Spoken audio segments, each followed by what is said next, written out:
Hey everybody, it's Ophir with First Class Tax Solutions bringing you another QuickBooks Online tutorial.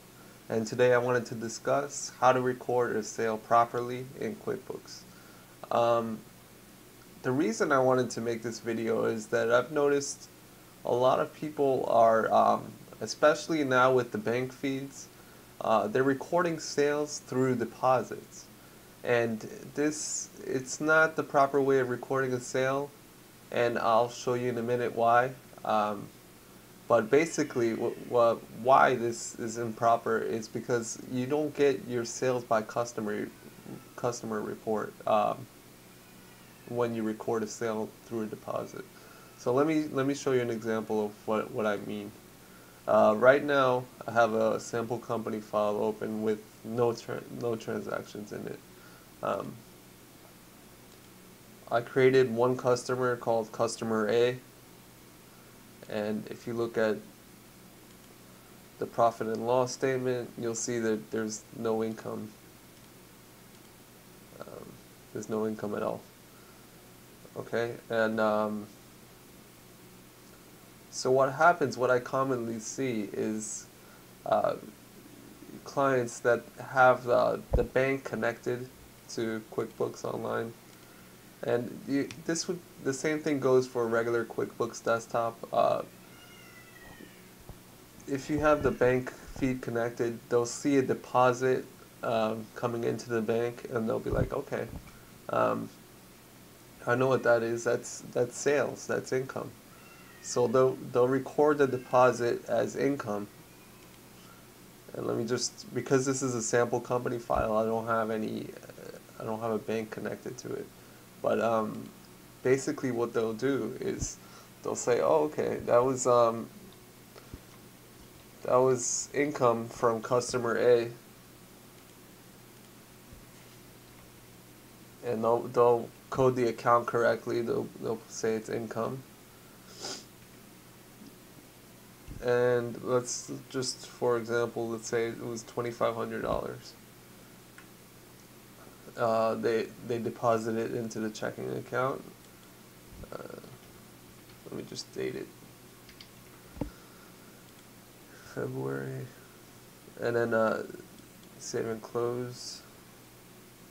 Okay, so once they record the deposit through the bank feed or just putting it directly into deposits, they'll go to the reports, they'll look at the profit and loss statement, and boom, they have income recorded, $2,500. They think everything is okay.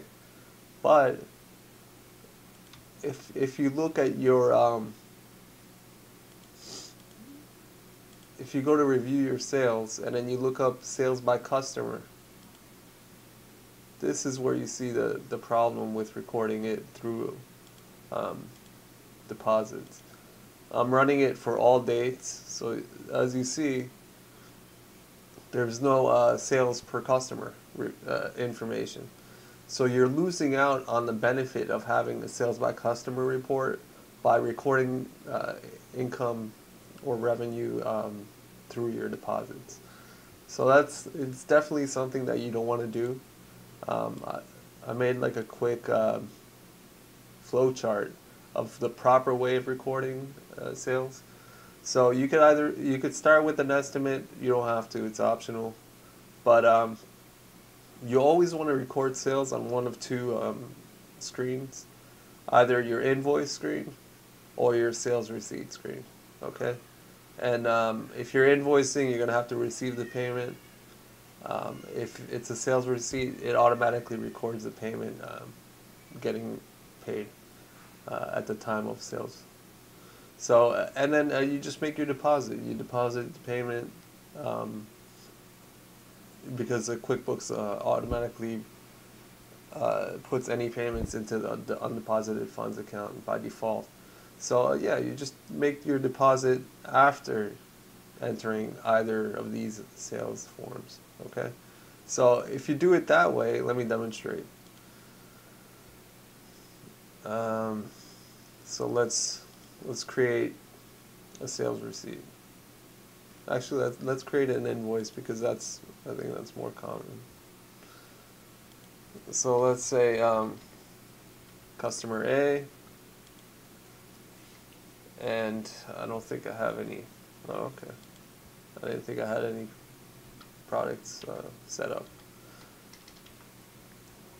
Let's just we'll make it a weird number. 1, 2, 3, 4. We'll record it, this amount in sales and save it. So once you record your invoice, you'll want to receive payment on that invoice whenever you get payment.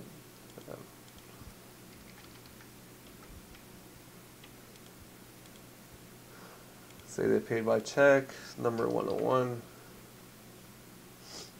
They're paying this invoice.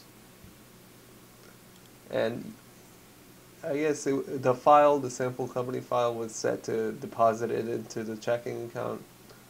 I like to see people deposit it into undeposited funds, and then because that way, if you're depositing more than one check, you could group all your checks together whenever you're making your deposit. That way, you could reconcile your accounts much easier.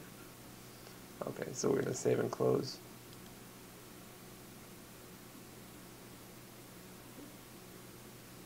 Okay, so as you can see already, because we're on accrual accounting basis, you'll already see that customer A has sales now of this amount. And another thing is, if you go to your customer center and you click on customer A, you see it's not as clean when you do it through a deposit, because you don't have the extra information. You don't have a sales transaction number. You don't have a payment associated with the customer. It just shows you a deposit. So you really want to use those sales forms. That's just my tip for today. If you have any questions, please feel free to leave them in the comments below. And if you found this video useful, just like, comment, and subscribe to my channel for more videos in the future. Thank you.